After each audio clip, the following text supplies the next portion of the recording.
Cheers! Cheers! Bitch. We are. Wait, is there a wall here? Oh my god, you're in person. We're together. We're together. We We're are. in the dark. Yes. This is Recording great. in the dark. And we're at her husband's parents' house. We are. You know, it's nice that we have options. It really is. Family and shit. They come through. Yes. They come through. Well, we're in town. I'm in town. I've already messed this up. Yeah, right. We are wearing the same outfit. Mm-hmm. Hold on, I was going to say, now my camera's out of focus. And this will be the last podcast you see me as blonde. Wow. I know. She's coming to the dark side. Like back to the dark side, yeah. clearly. I mean, she's not going to be like my dark, but she's coming to the dark side. I am. Are you excited? I'm so excited. I haven't been a brunette in a long time. I know, like when I met you, you were a brunette. Yeah, like dark brunette. Really dark. That's so crazy. I know, I'm pumped. It's going to be long and luscious. Yes. Oh my gosh, it's going to look so good. That's my news of the day. Well, my news of the day, the remodel is hell. Which is why we're here. Still not done. It should have been done a week and a half ago. That's going to be so great. Not done, yeah. So my life is hell. But hey, it's all good. It could be worse. Could be worse. I was trying to think of a worse scenario, and just nothing came to me. There's nothing. So. Yeah. Cadence got her workout in today. She helped unload doors and cabinets. I did. Are you a little sore? Not yet. No? Okay. That's good. Just taking some medication to liquid liquid medication. Yes. No, the remodel is going to be amazing. Mm-hmm. Lots of green and neutrals, which is totally my style. Yeah, it's going to be so pretty. She basically decorated the house for me. Yeah, I mean, I kind of did. I was like, okay, what would Cadence do? So she bought my couch, and then she's wearing my dress. Oh yeah, we accidentally wore the same thing. You can't tell, but we both got a black belt on. And black boots. Yeah, we do. That's what... There's Alexa's foot. I'm not going to lift mine. You guys have seen enough of those. Yeah, you've already seen her in a gyno chair. Yeah. So, it's great. It's great. Okay, so, one quick thing, guys. I know we mentioned it last time briefly, but we are reworking the Patreon to be better for you guys and a little easier for us. Yes. I didn't talk this over with Alexa, so I'm just taking charge of this, but I'm hoping that's done by February 1st. I mean, yeah, absolutely. Ready to go with something new. Yeah, February 1st, we should have a targeted date. I'm completely on the same page, so I'm good with that. Cool. Okay. So what are we drinking? So show the bottle. It's really pretty. One of my favorite rosés. It's called Sophia Rosé. It's so good. It's hard to see the label. It's not working. Yeah, it's not even coming up. But it's a Sophia Rosé from Monterey County, California, and it's one of my faves. Yeah, it's really nice. I know. It's not like sweet. It's not too dry. I think it's like perfect. I agree. Perfection. So, have you thought about the drinking word today? I actually prepared this time. Okay. And by prepared, I mean I did this an hour ago, which for me is prepared. Hey, okay, what? Sex. Okay. Is that going to work? Yeah, but that'll work. That'll get into like sex, sexual. Yeah. Maybe you say sexy. I don't know. Yeah, I don't think I will, but I definitely will say sex. I also think it should encompass like intercourse. That's fine. Or rape. Fellatio. Okay. Necrophilia. Yeah. Okay. All the above. Yes. Anything to do with sex. Drink to it. So again, if you are 21 and up and you like to drink along. If you hear any sexual terms, hydrate. Get your waters. Yeah. Also, if you hear my chair squeak, sorry. We just got to make it work. We got to make it work. We got to do what we can. It's going to be great. It's going to be great. All right. I'm so excited for this story. Yeah, like any other news or anything else you can think of? What about the Chiefs? Okay, no. What about the Chiefs? Listen, I didn't know. They crushed it last night. No, they really did. I didn't know last night if, like, whether or not my husband was going to cry or if he was going to be excited. I feel like he was like crying, and then he was excited, and then crying, and then excited. Or like sad crying, excited crying. Yeah. He was just crying. Yeah. So, hopefully the Chiefs get to go to the Super Bowl for the third time. Yeah, I really hope so. Hey, listen, we root for the Cowboys. Yes, you do. And we root for the Chiefs when they're not playing the Cowboys. So, really happy for you guys. Yeah, you should be. My sister was talking about how annoying she thinks Patrick Mahomes is, though. Oh, really? We were trying to do an impersonation of his voice, and this was my best. So, like, so we played a really good football game. I mean, I would kind of agree with that. And then... it's so, like, monotone and, like, straight to the point, and then that's, like... Like, a little bit of twang to it. Yeah. She's like, I hate hearing his voice. Oh, my So, gosh. shout out Patrick if you're listening to this. Shout out Patty. Hey, I will say Brittany's outfit was on point last night, though. Really? Oh, it was so cute. It's, like, all yellow, like, monochrome. So cute with white boots. Cute. You'll have to look it up later on Instagram. I will. It was so cute. I follow her. I can't believe I didn't see that. Yeah. So, okay. All right, you ready? I'm ready. Okay, disclaimer so we don't get sued. Our videos and podcasts are for entertainment purposes. All information discussed is found on the internet. Keep in mind, we will talk all things sinister that may not be suitable for all audiences. Viewer and listener discretion is advised. Remember our drinking word, kids? Sex. Let's do this. Everything sexual. All right. So we are talking about Gary Leon Ridgway. So we are in Aquarius season. Oh yeah, all new. Yeah, all new season. Yeah. All new zodiac. I'm excited. I don't know anything about Aquarius. Well, you're about to learn today. Aquarii. Aquarius. Yeah, right? I don't know. What is it? Aquarius says? Yeah, what would be the plural version of an Aquarius? Do you know what the plural version of octopus is? Octopi. Wrong. It's octupity. Nuh-uh. Yes. What? Yeah. Mind blown. Mind blown. All right, let's get with the story. Okay. Gary Leon Ridgway, born February 18th, 1949 in Salt Lake City, Utah, also known as the Green River Killer. He murdered 49 women and teenage girls in the state of Washington between, again, 1980s and 1990s. Typical fucking serial killer time.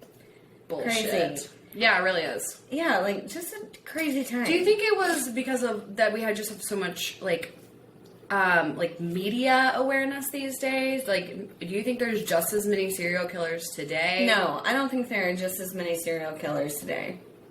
I think there must have been fucking something in the water. I don't know. Yeah. Something made these people crazy. And I mean, with Gary, we'll talk about his childhood. Mm-hmm. And that's what stemmed to him being the way that he was. But for everyone, I mean, that's true. It's kind of weird. And it's all on the East Coast. Or sorry, the West Coast. I wonder what was happening in like the 30s and 40s. Like, why weren't there serial killers then when there's like mass poverty and war? I know. I mean, there were, but not like him. I mean, Gary Ridgway murdered more than 49 women and girls. And he is the second most prolific serial killer in the U.S. Damn. Samuel Little is numero uno, which is crazy. I don't know if we haven't talked about him yet. Is he the black guy?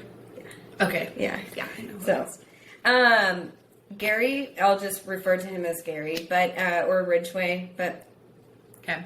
Gary mostly. He was a rapist. Do you want to drink to that too? Yes. Murderer and a necrophiliac. So I guess we'll drink to sexual terms.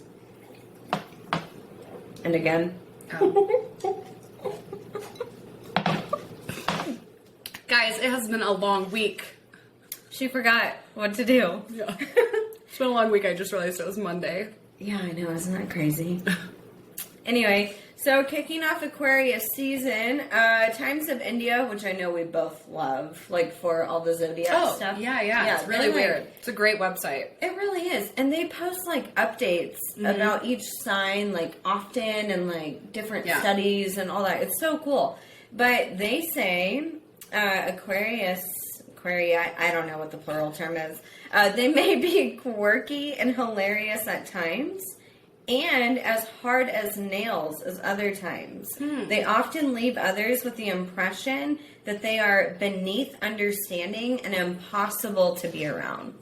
They make other people feel that way? Yes. Okay. Yes. So they're like real narcissistic. Very real arrogant. Yes, yes.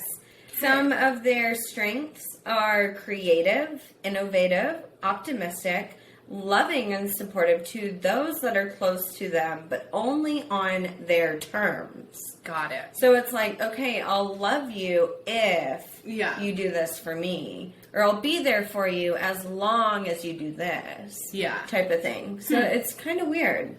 They're very, like, gaslighty vibes. Yeah. Very gaslighty vibes. It's kind of weird. Their weaknesses, they can often be neglectful of their loved ones or people that they care about. They are known to just cut people out of their lives easily. They hide their emotions. They easily detach themselves, and they are not open to receiving help, and they're also very secretive. Okay.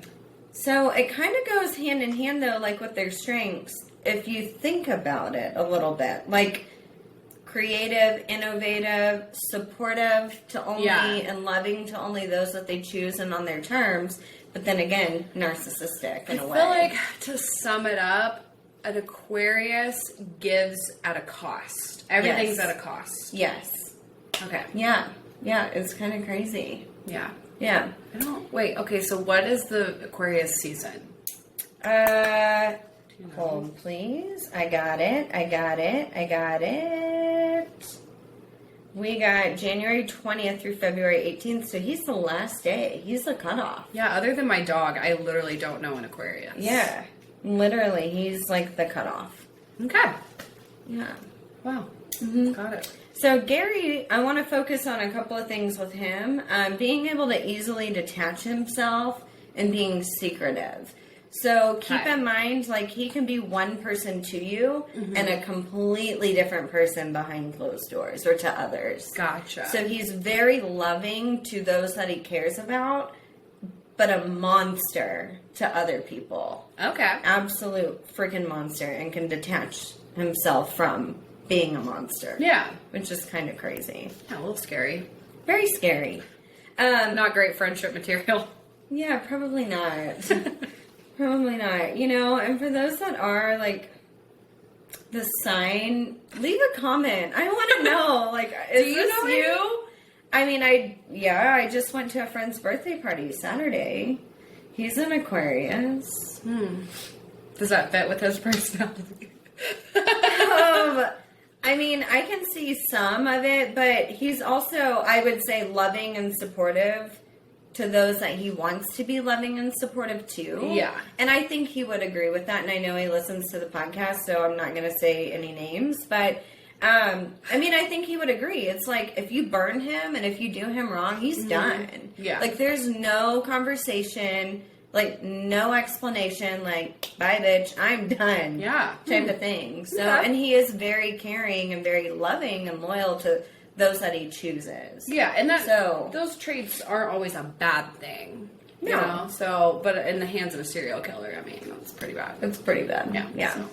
An Aquarius is also an air sign, which is funny because what is an Aquarius? What's the animal? A fish? I thought it was a fish. No, that's Pisces. That's a Pisces.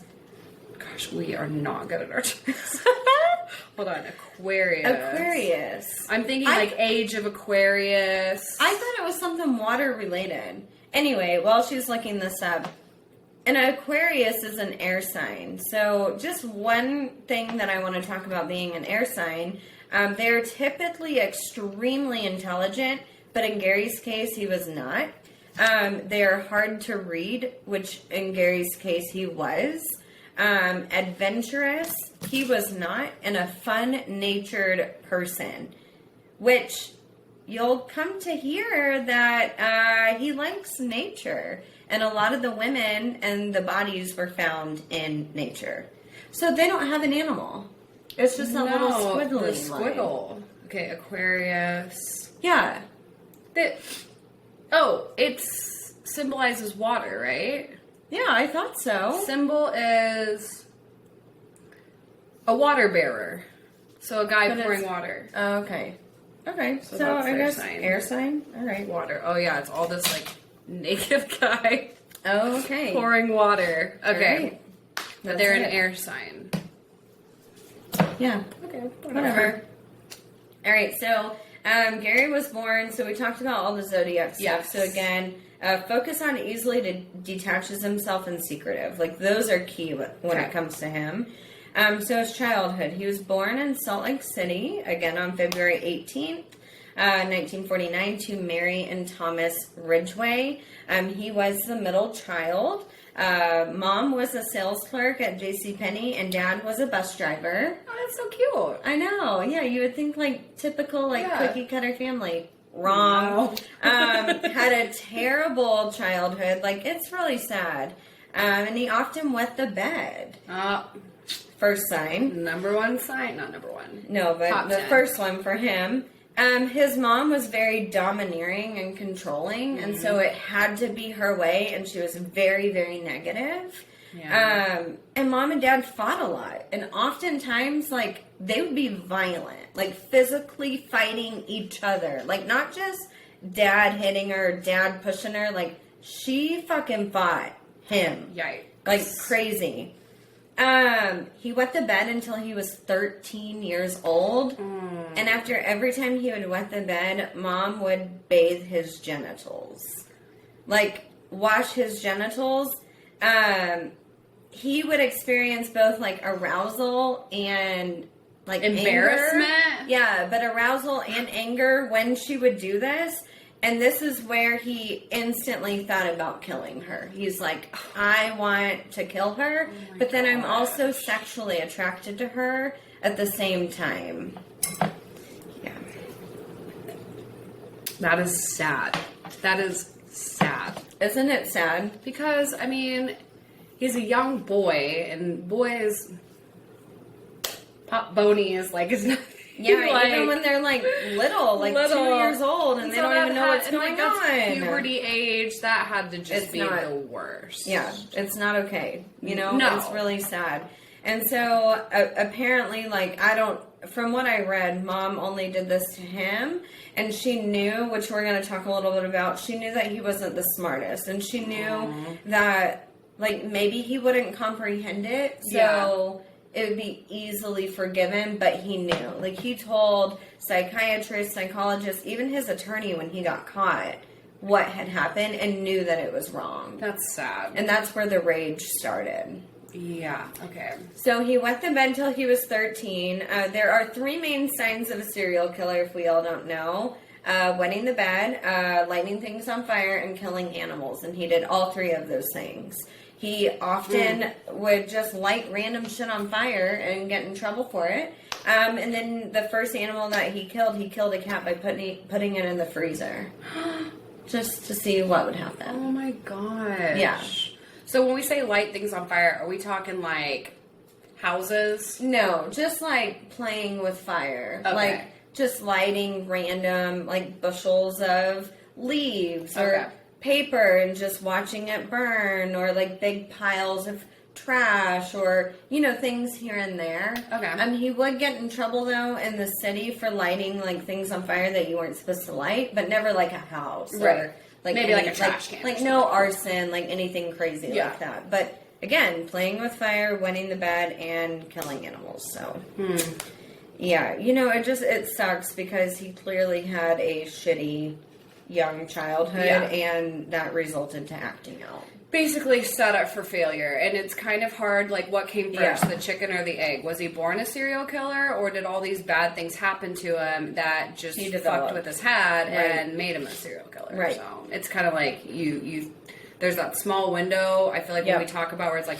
this moment could have changed their course, and it's like, clearly his mom doing that at that age could have been something, like, if that were avoided, would he have gone on to kill? I don't think so. Yeah, Maybe I truly don't. It's sad. It is sad. So, at this time, they're living in the SeaTac, Washington area, which is the Seattle, Tacoma, Washington area. It used to just be called SeaTac, Washington, but it got so big that they split the city into two. So it's Seattle and then Tacoma, Washington. Okay. He went to Chinook Junior High and Tyee High School, where he graduated high school at the age of 20, which is old to graduate high school. So is he, like, mentally, like... You'll hear here in a second. Oh, okay. Yeah, he's not, like... He doesn't have, not like, just, like, you're dumb. That's, like... He doesn't have a mental disorder, but he does have a learning disability. Wasn't smart by any means, and his IQ was in the low 80s, which is below average intelligence, and he was dyslexic. So again, learning disability in that aspect. Mm-hmm. But apparently he could talk fine. Like, he had a lot of friends. It was no problem him getting girlfriends. He played football. He played sports. Like, one of his football coaches even said that he was a quiet, fun guy and average. Like, never thought anything crazy like this would happen. So bizarre. Yeah. That is a little strange. It is. So, in high school, he was held back two different times. And that's why he graduated at the age of 20. His attorney, Patty Eakes, whenever he was finally arrested in 2001, said, and quote, "The one time Gary genuinely cried was when he talked about how afraid he was of being put on the short bus whenever he was a kid."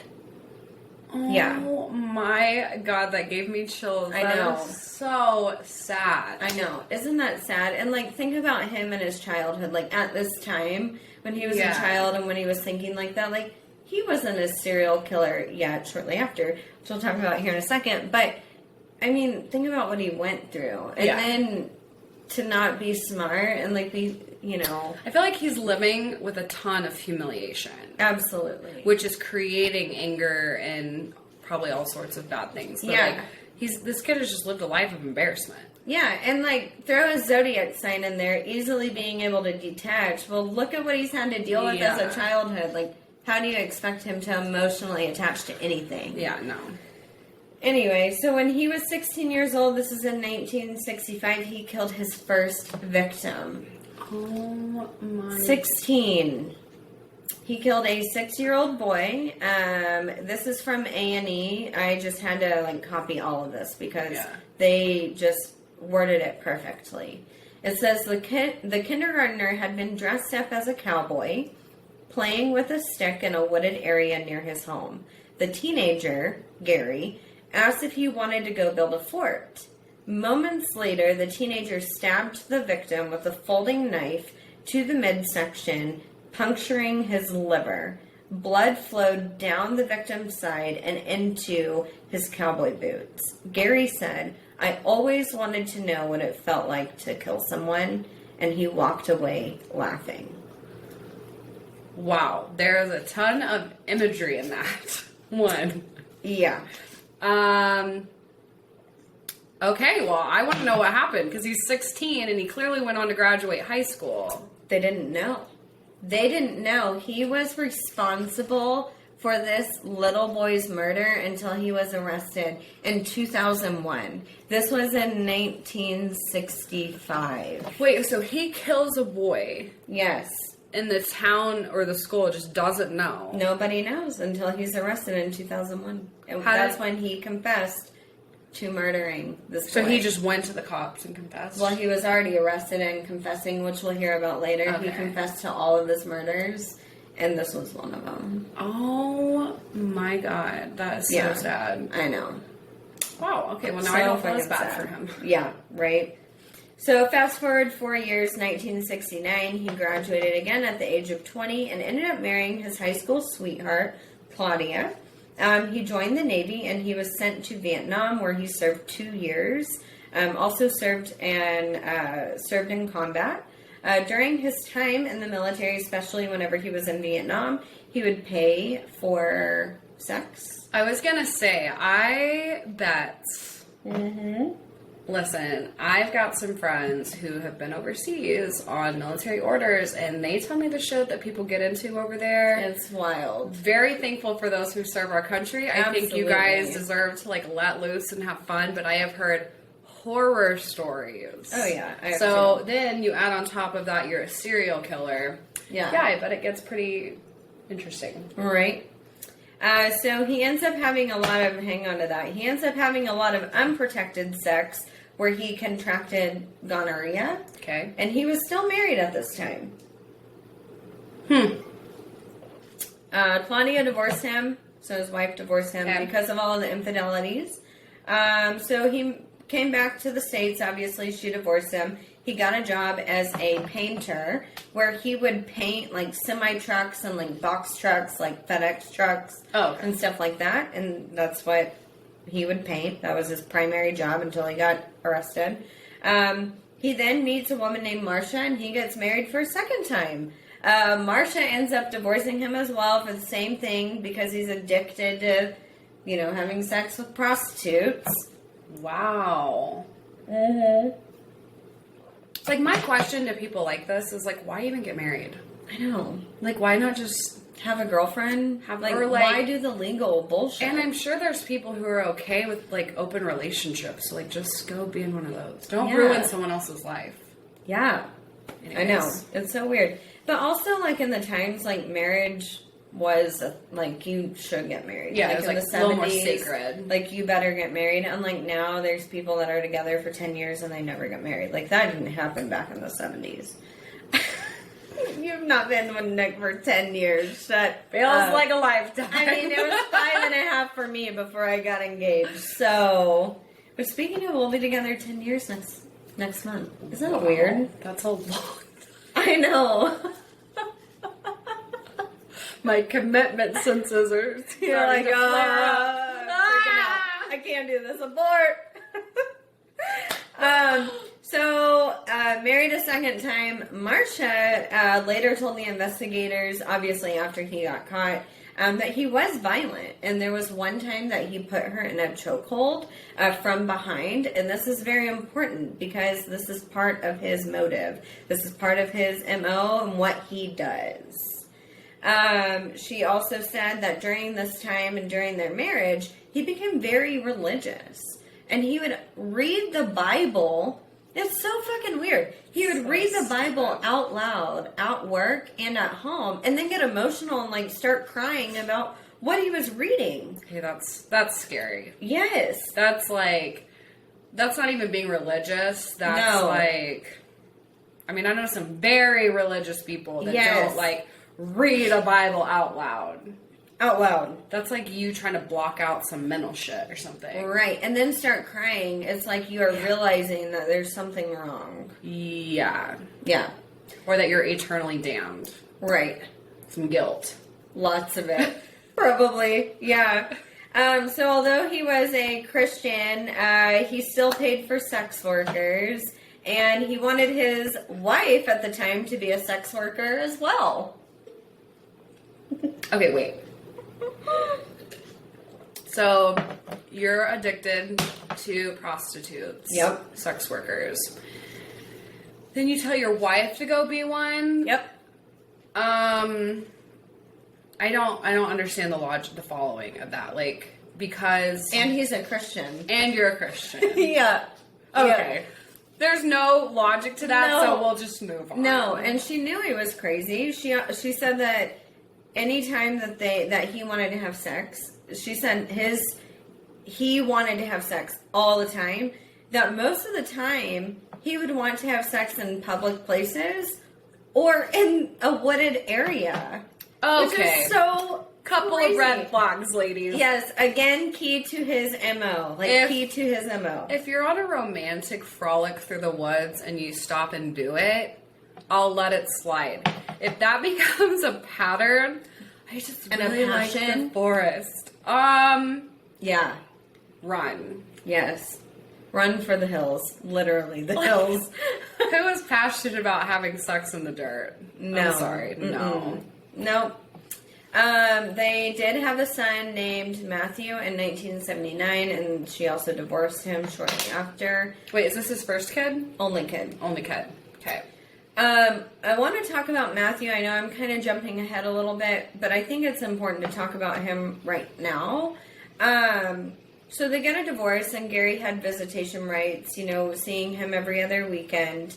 They didn't really have a close bond whenever Matthew was a child, but as Matt got older and graduated high school and enlisted in the military, they grew a really close bond. Matt said his dad was a quiet man, very frugal with money, and had few friends. He said that they would spend time together going garage sailing on the weekends. Washing each other's genitals. No.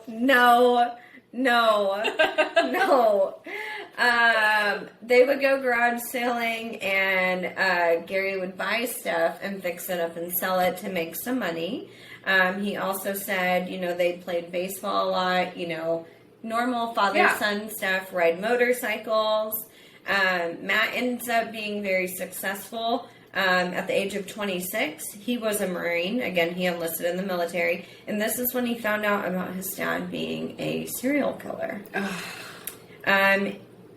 Matt said it comes out that during some of the murders in the early 80s that he was present as a child. Now, if you think about it, Matt's only 1, 2, 3, 4, maybe 5 years old, but apparently he would be in the vehicle when his dad was out in a wooded area raping and murdering a woman and come back into the vehicle where his son is at. Yeah, I was going to say, if he does most of his killing in the woods and the son was there for a lot of those...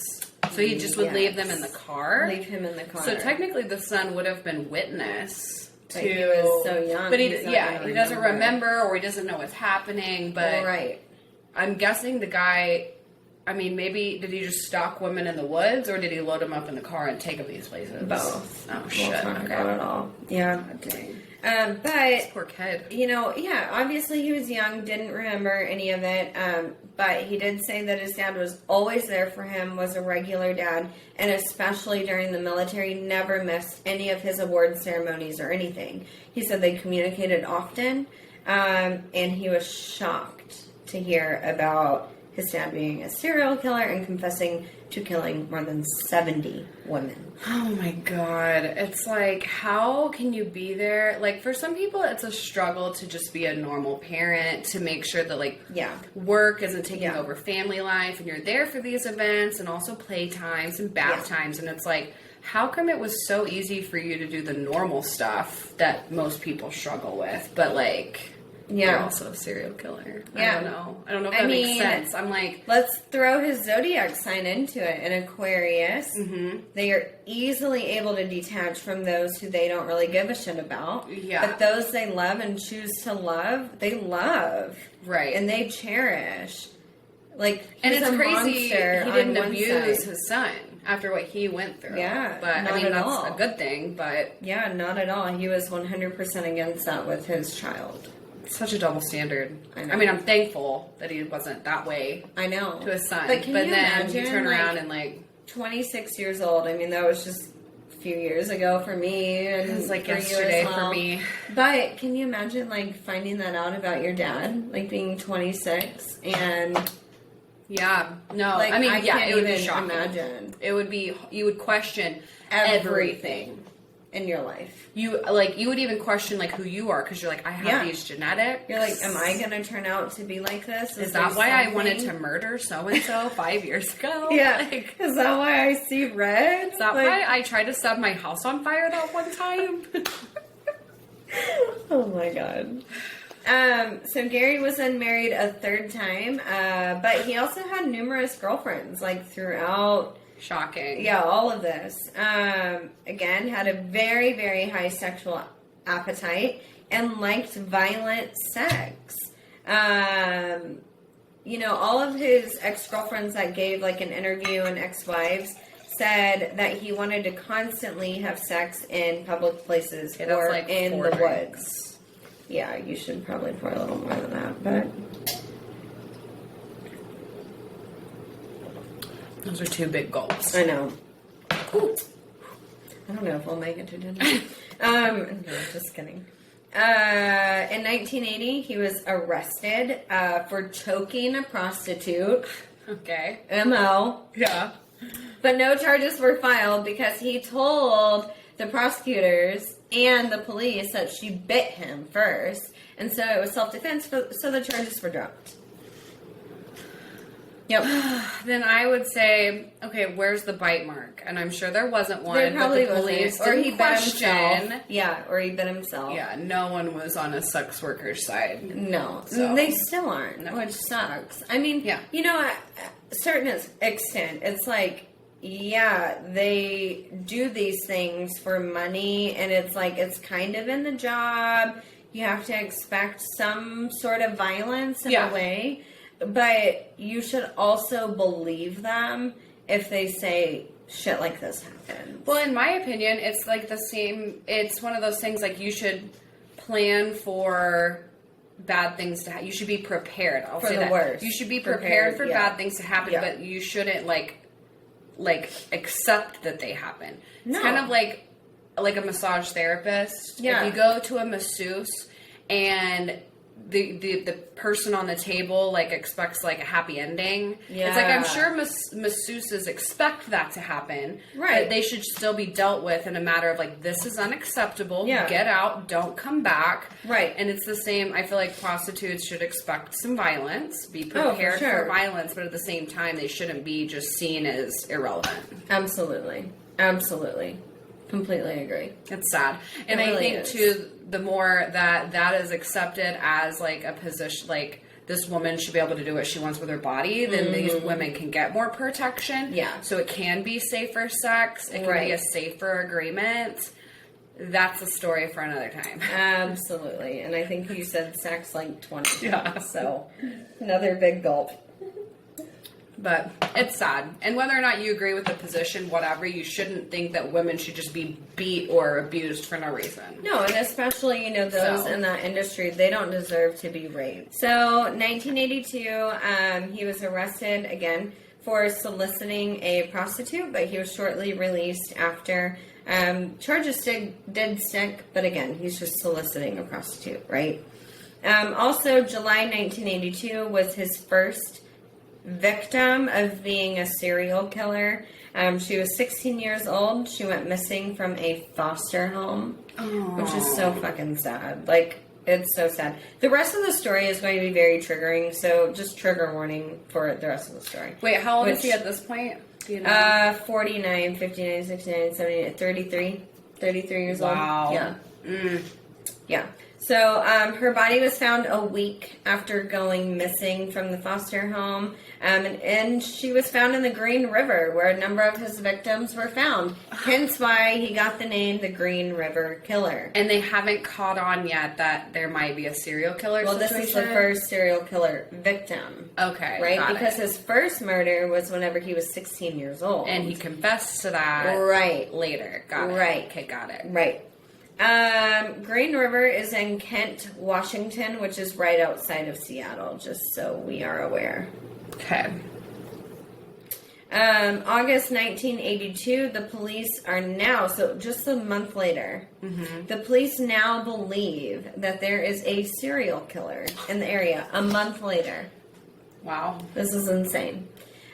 Believe that there is a serial killer. Gary became a suspect because of his prior prostitution charge of choking that prostitute, but getting it dismissed. So the people he they were becomes a finding, they're suspect. connecting, okay, we've got Yep. some dead prostitutes, but we've also Yes. got this guy that's got That's prostitute kind of history. violent. Yes. Okay. A task force. This is so crazy. A task force is created called the Green River Task Force. 2 members was Robert. I mean, there's more than 2, but 2 of the members It were was consisted of 2 only whole 2. people. Only 2.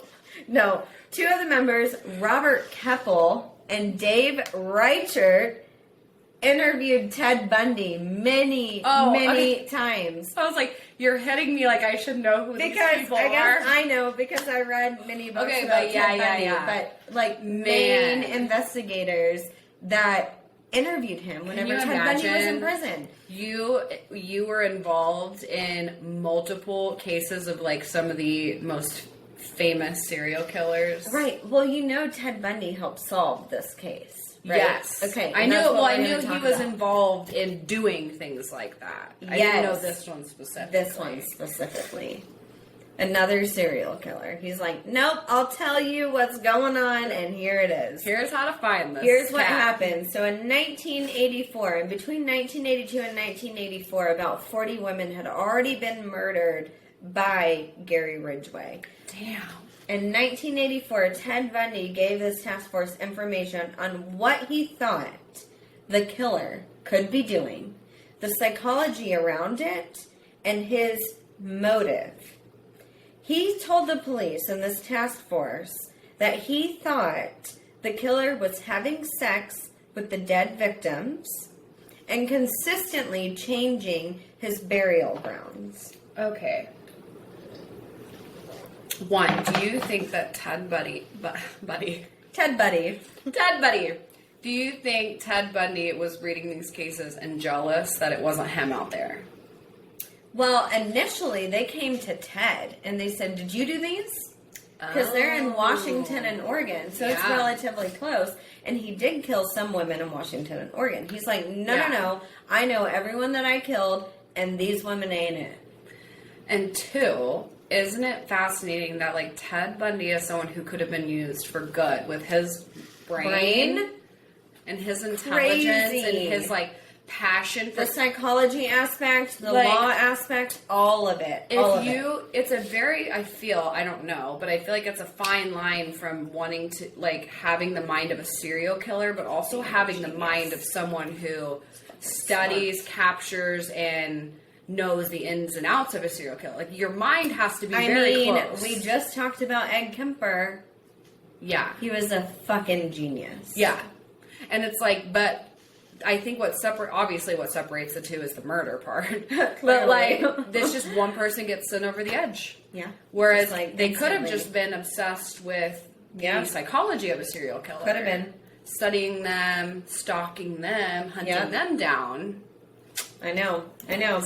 So he tells the task force everything. He's like, this is what I think. This is what you need to do. And he said, the next time you find a fresh body, stake out the place. Because this man's coming back, and he's going to have sex with this dead body, and you will catch him. And guess what happened? They didn't do it. They didn't listen to good old Ted Bundy.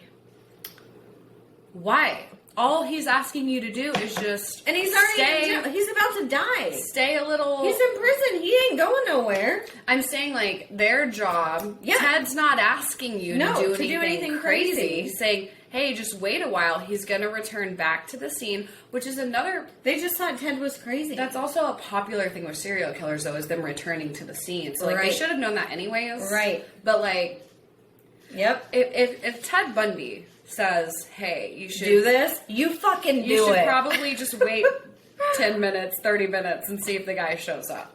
Right. A serial killer knows what a serial killer is gonna do. Like, yeah. And was right about other things, so, like, why not this one? They're like, yeah, Ted's crazy.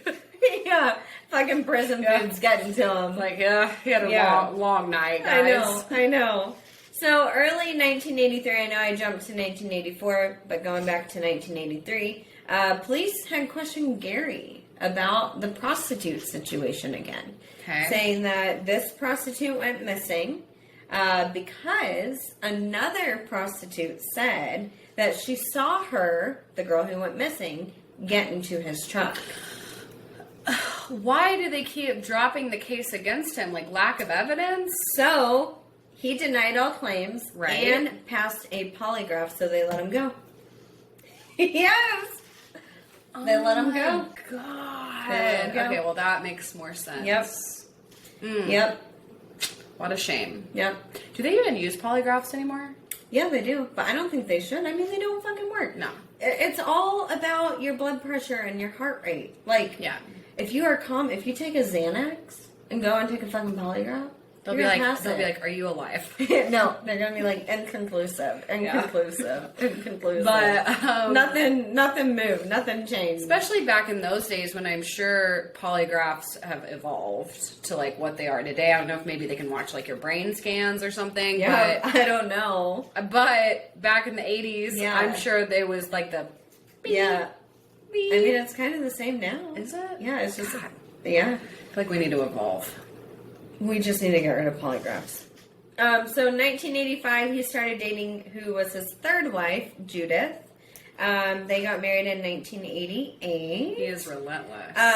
Again, his murder rate, or most of his murders was between 1982 and 1984, murdering more than 40 women. Yeah. His murder rate dropped significantly while being with her. Later in an interview, I think it was in like 2010, she said, and quote, "I truly believed that I helped save lives while we were together." I hate her. I do too. Fucking dumb bitch.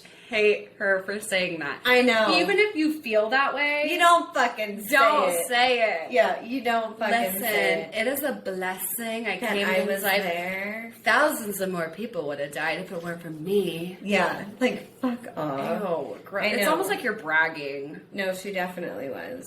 So in 1987, the police had a search warrant for his home and his work from a 1982 report stating that Gary had a prostitute in his car with that same prostitute that went missing that he got questioned about in 84 and passed a polygraph. Got it. They came through and took like carpet samples and fibers and all that stuff. No evidence connected him to the missing woman. Okay. They even took DNA and it came back negative. But in 2001, with better DNA testing, it came back that Gary was a match, and he was later arrested that year. In 2001? 2001, and this is 1987. Oh my god. So he keeps killing. And we had DNA testing. Oh, okay. DNA testing wasn't This good. is important to know too. Yes. So when we were watching that BTK killer documentary I was telling you about, they explained that even back when DNA testing came out in the 80s and 90s, it wasn't anything. Basically, whatever sample you had, you had, Yeah. the whole thing had to be used. You had to get as much as you physically could. So if you have like a drop of semen, you use the whole thing. Almost all of it. Once you tested it, it is donezo. Well, no because more of the testing. solution that they put in it. Yes. Yeah, at that time. And so a lot of times, especially with BTK, they were like, they would ruin all the evidence. well, there was one guy who said, we know he did it, and we know this DNA is going to come back positive, but we are going to wait until DNA testing gets better, so that way we don't mess this up. Right. Because if anything goes wrong and this comes out negative, we're screwed forever. Yeah. This is all we have left. Yep. So I thought that was really interesting because you think, okay, DNA testing's available, so it's pretty foolproof. And no, it was really difficult back then. It was very, very difficult. So we've come a long way. We really have. So between the 80s and 90s, it's believed that he murdered at least 70 women, including children, teenagers, right? In the Seattle and Tacoma, Washington area. He was only convicted of 49 women, though.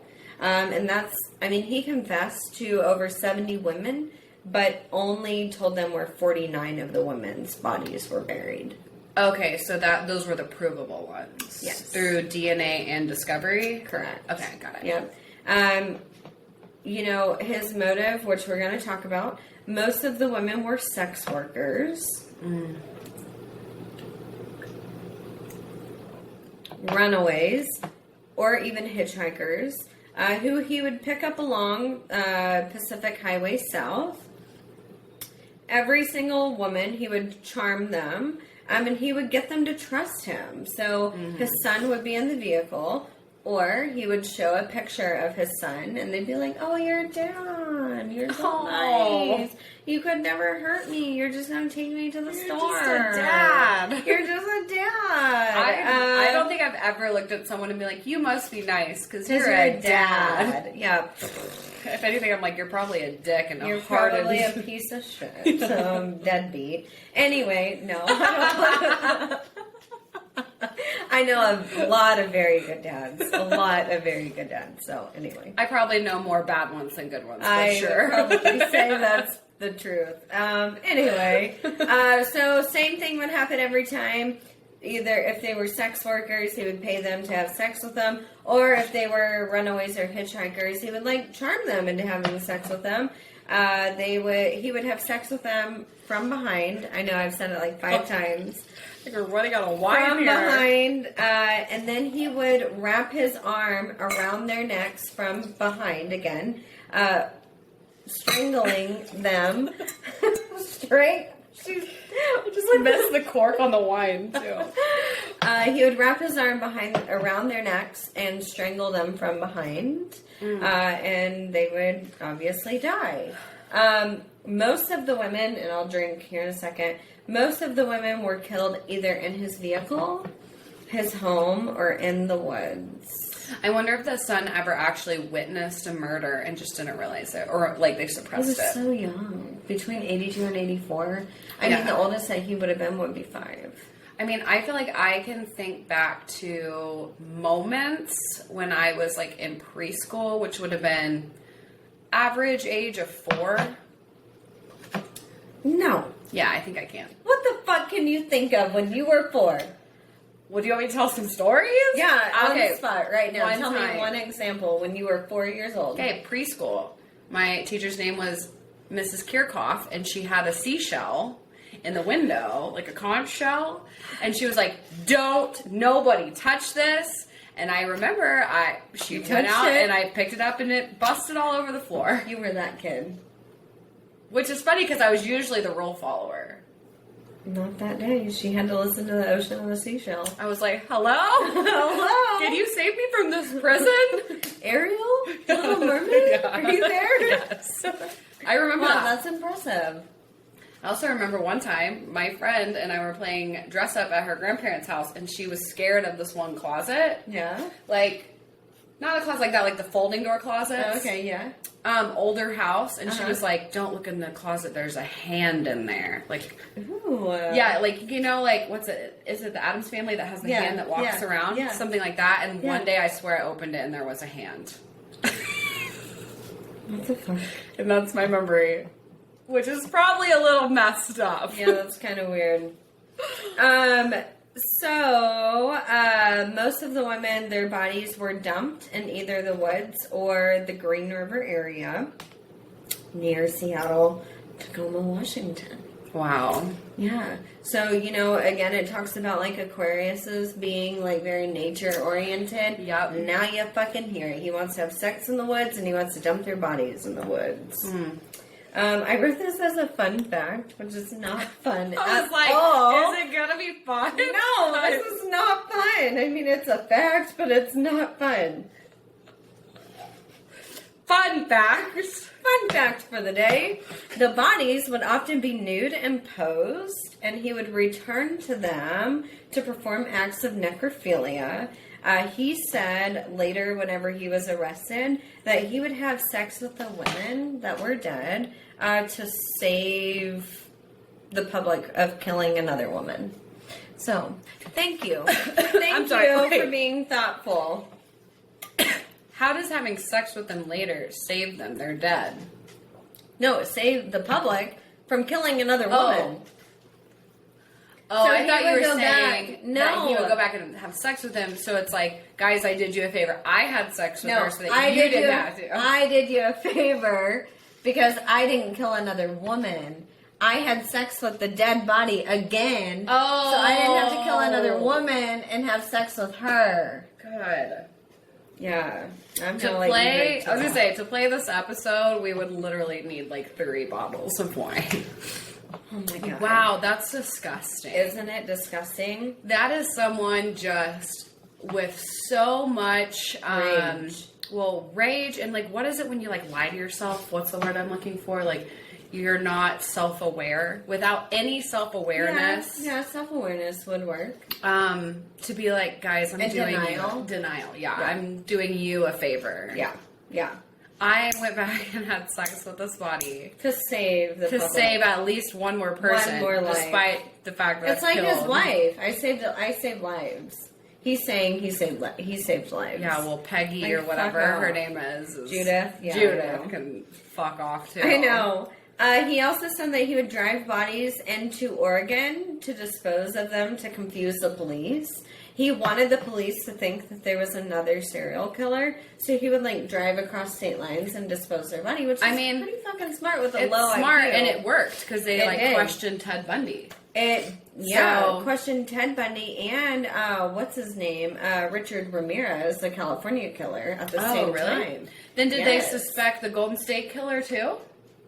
Yeah, they did. I was going to say, because it would have been the same time. Yes, all of them were at the same time. Crazy. I feel so bad for the police during the 70s to the 90s. And 90s. Yeah. I know, it's like, can you imagine? They're like, that's why they show those strings on the board, like, drawn, because, like, how else would you remember the connections? You wouldn't. Jesus. Yeah. So in 1987, his wife was contacted by the Green River Task Force. They asked her if she knew that there was a Green River serial killer, and she's like, no. And they said, like, ma'am, do you watch the news? Yeah, and she said, no, I don't watch the news, because she didn't. Smart fucking woman at the time, I just gotta say. Anyway, and then they asked her, they were like, well, do you think your husband could be a serial killer? And she's like, absolutely not. I thought you were gonna say, well, maybe. No, not at all. She did tell detectives later in 2010 during this interview that in 1988, whenever she moved into his house, there wasn't any carpet. So the police told her, well, he probably rolled dead bodies up in the carpet, and that's why there wasn't any carpet. Yes. Yes. So when she moved in the house, I was thinking when you mean there's no carpet, it's like all hardwood floor. No. No, it's like the underneath. Subfloor. Yeah, like what our house looks like right now. Like fucking subfloor. Yes. Yeah, that would be add that to the number of red flags of like wanting to have sex in the woods. Yeah. She also told the investigators that she didn't speculate anything, that had potentially happened, with him being a serial killer. But she said that Gary would leave early in the morning, as he said that he would work overtime in the mornings. Mm-hmm. And then Judith started to speculate that he could be a serial killer. Because a year prior is when the police came to her and said, hey, ma'am, do you know there's a serial killer in the area? And she's like, oh, wait, wow, maybe he could be. Can you imagine? Because he's leaving early all the time, and he works late hours in the day. So the police put a bug in her ear in 1987. 87. Mm-hmm. Still. Didn't until 2000. Yeah, I was going to say still. It went on way too long after Way too long. So I want to talk about the victims. Again, I'm going kind of back in time, but it's important to understand the context of like the motive and all the timelines. So now I'm going back to 82. So July 15, 1982, there was a victim named Deborah. She was 23 years old, went missing from the Pacific Highway South. He apparently picked her up. They had sex. He killed her. He dumped her body in the Green River. Her body was found August 12th, about a month later. August 1st, 1982, Marcia was 31. She was last seen leaving her home. Gary picked her up. They had sex, killed her. Body was found 14 days later in the Green River. August 11th, 1982. This tells you how quick his fucking timeline is. I was going to say. How many women he's killing. Cynthia, 17 years old, a child. Last seen in the area of the Pacific Highway. Same thing happened. Body was found on August 15th, same time as Marcia's, with another victim, Opal. So they found 3 women on August 15th. Yeah, that's... Another woman, August 12th. It's insane. Plus, there were more women. I didn't even... Yeah. I mean, there were 40 These women. are just, like, the provable ones, right? Or some of them? Some of them. I mean, they have all, but I want to say, like, 20 women identified. That's crazy. Yeah. Which is, again, it's also uncommon. It was kind of Very like the guy that uncommon. I covered. He was only charged for X amount, but he had hundreds on his list. So, Yes. like, this guy's got a lot that he's actually charged with. And it's like that's he's rare. killing a woman every day. Yeah. Every day. He's like the Golden State Killer, but instead of doing it over 10 years. Yeah. well, it's 2 years. Golden State Killer was It's like 20, really. 20 and then like another decade. So right. you could kind of say 30 years worth of killing. This Yeah. guy is 2 years. 2 2 years. 2 years. Yeah. So Crazy. March 1983, Ugh. Dolores, she was 17 years old. She was last seen at a bus stop outside of a hotel. Same thing happened. They had sex. He strangled her. Her body wasn't found actually until the following March of 1984 near Star Lake area, which is just another lake outside of Seattle. Crazy. April 10th, 1983, Gail, 23, last seen around 6 p.m. near the highway. Same thing happened. Her body was discovered at Star Lake Road, which was by the Star Lake, in a wooded area, September 18th, 1983. October 11th, 3 years later, 1986. Patricia, she was 19 years old. She was last seen near the Pacific Highway, and her body was found off of another highway, Highway 18.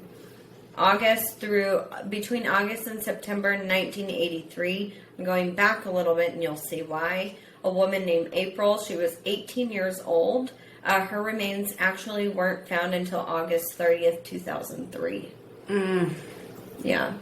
Sad. I just don't know. And again, I don't know. I'm not in the position of these investigators, but how these killings can be so back to back to back. You've So many. suspected one guy for so long. Yeah. Like, how in the world have you not And he got away with all connect this. the dots yet? Yeah.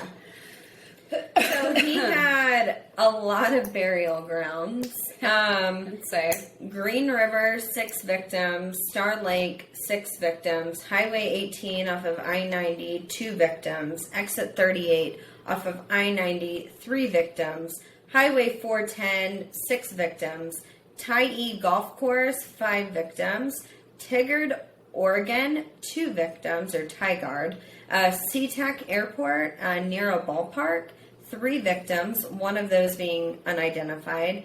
Highway 18, 2 victims. Other miscellaneous sites around the area, 9 victims with 1 identified, and 4 victims still missing or undiscovered.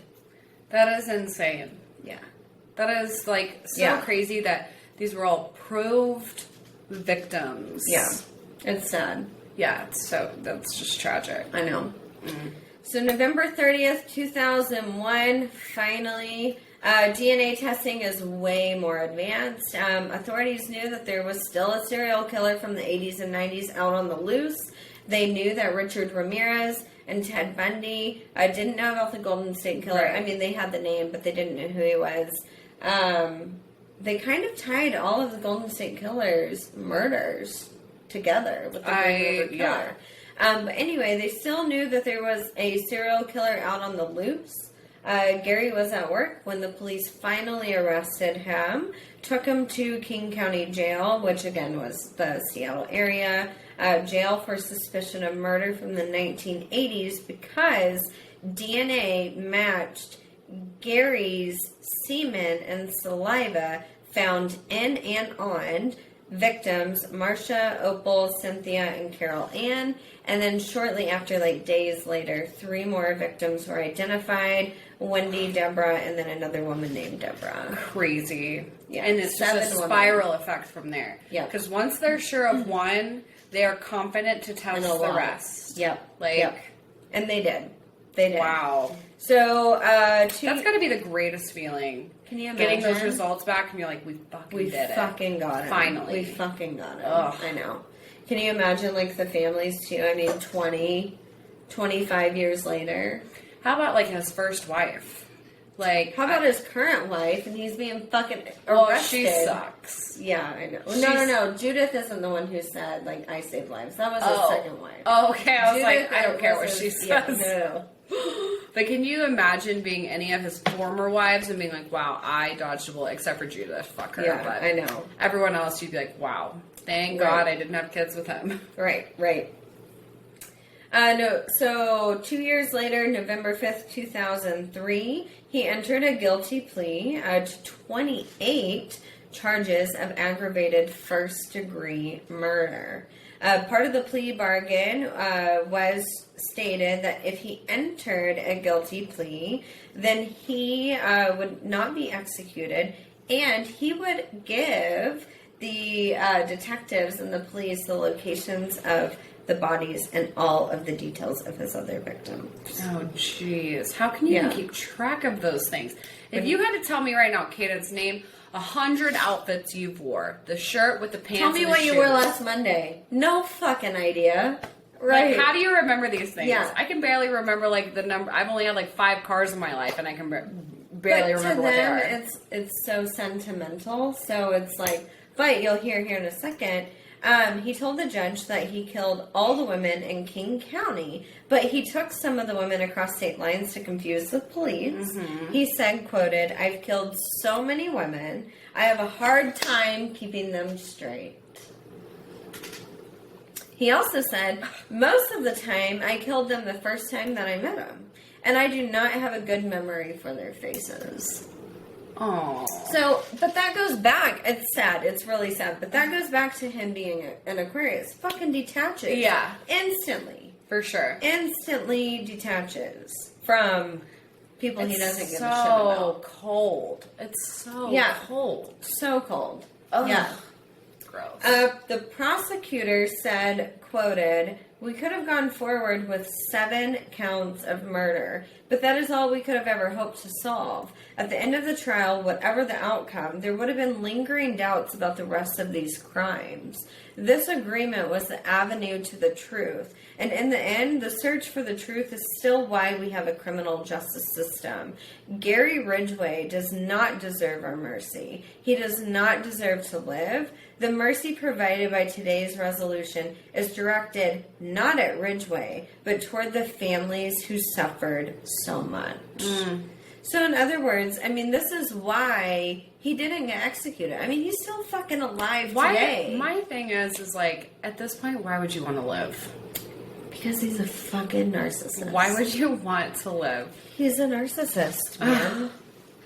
I mean, whatever. But, I mean, it's better for our systems if serial killers do live. We get we gain so much knowledge having them incarcerated. Sure. Yeah. But from a justice point, I understand execution. But as a person in prison, knowing you're guilty of dozens or hundreds of murders, like, why would you want to live? Why? Right. I don't know. So December 18th, 2003, the judge, who was Richard Jones, sentenced Gary to 48 life sentences with no possibility of parole, and sentenced him with tampering with evidence for each victim, which added 480 years to his 48 life sentences. I feel so like he was never getting out. Like, I feel like you're like, okay, and you are sentenced to 2,000 years. Like, come on. I feel like, okay, we're going to start a new thing. What? What are we Instead of starting? doing life sentences, basically what we're going to tell people is... You're never getting out. You're never getting out of here. Yes. And to make up for, like, the 400 years that you're sentenced to death, we're going to, like, make life harder on you. Yes. You know what I mean? Yeah. I feel like instead of being like, you have... 1,000 years in prison. You could be like, you're going to spend the rest of your life in here, and also you're not going to get time outside. And you're going to wish that you were dead. You're not going to get, like, the Jell-O cups.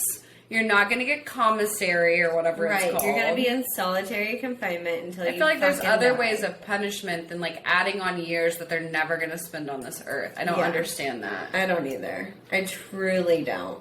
Like, they don't care. They already know they're going to be in prison the rest of their life. Yeah. So, like, take away other pleasures. Yeah. Other than years. Right. Yeah. Anyways. I know. We'll work on that and come back to you guys. Yeah, well, that will be our next job. February 9th, 2004, so just a couple of months later, the county prosecutors released tape recordings of Gary's confessions. He initially confessed to 65 women, then it was 71. He mentioned that he had sex with all of them. Here. No, you have to drink it. I will have a drink and then you'll have a drink. Okay. He had sex with all of them before killing them. He said they were easy to pick up without being noticed. I knew they would not be reported missing right away, and they might never be reported missing. So I picked prostitutes because I could kill as many of them as I wanted without getting caught. That is disgusting. Mm-hmm. And so sad. Like, I get it. I get like the moral argument of being a sex worker, but at the end of the day, these people do not deserve to get murdered. No, they don't. Brutally, in cold blood. Yeah. Or hitchhikers, or fucking runaway teens in foster care, or whatever. Like they what don't the deserve heck? it. That's they so don't deserve sad. it at all. So sad. I know, and he's still alive. He's 73. And he's still in Washington State Penitentiary. I think I looked this guy up. He's known to be a good prisoner. He doesn't get in trouble. What's his last name? Or Idgway, Ridgway. Ridgeway. Okay. Yeah. So, I feel like he looks like another serial killer. I looked up his picture earlier. Who is it? The guy I covered, like Golden State? No, not Golden State. I think it was someone that I covered who we described as like, he's kind of like the big teddy bear guy. Oh, Ed Kemper. Yeah. Yeah, absolutely. He looks like Ed Kemper. Yeah, he kind of reminds me, but they're very similar. Shorter. Yeah. Yeah. But like, oh yeah, he looked in gentle. that they just look like gentle, normal fucking people from the 70s. And I mean, if you ask the son, he was. Yeah. He was a gentle, normal person. That's I mean, of course, I didn't really read if he spanked his son or whatever, but I mean, his son says, like, he was a normal dad, did normal dad things. I mean, it's one thing to, like, be a different person than what your kids think you are, like, your friends and family, but then to be a serial killer of like, over 70 women, like, in 2 years? Yeah.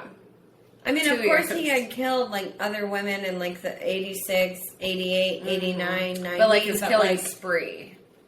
Primarily 2 years. 2 years. Damn. That's like Crazy. Golden State. Golden State did his within, like, 10 years, but then spread out randomly. For 30. Yeah. Man.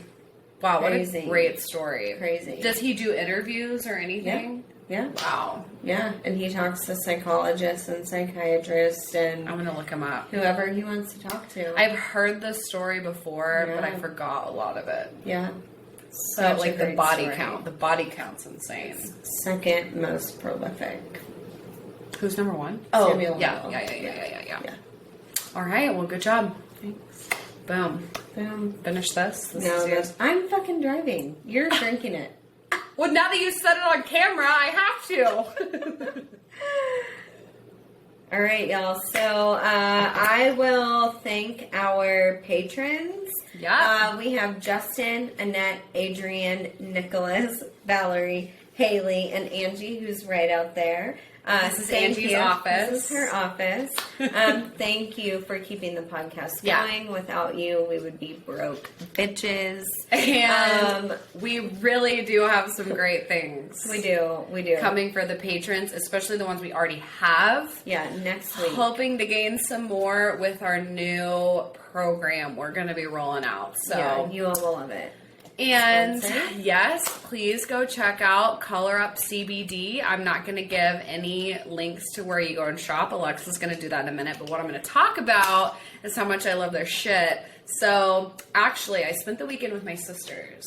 And they ordered from Color Up CBD. Did they? Oh, that's awesome. So I think my sister did too. The main thing was the face cleanser, which we don't have. Amazing. No, we have a different one. They have a different kind. Oh, do they really? So we have it's got a pink label and it's like a chrome pump bottle. Yeah. This is different. It's more like a soap dispenser kind. Okay. Amazing. It's a little thicker. Okay. It's awesome. So they love it. I am like obsessed right now. I'm doing the vitamin C serum stuff. Yeah. So it's been great. All their stuff. And the links are colorupco.com. Wow. Shut up. Colorupco.com or colorupcbd on Instagram. Use code Sinister20, all lowercase. And you will get 20% off. They have bundles. They've got some great shit. So using that code shows that you listened and support the podcast. And then it goes back and forth. Yes. So use that code. Yeah. And that's all that I've got. That's all we got. So stay sinister. Bye. Bye.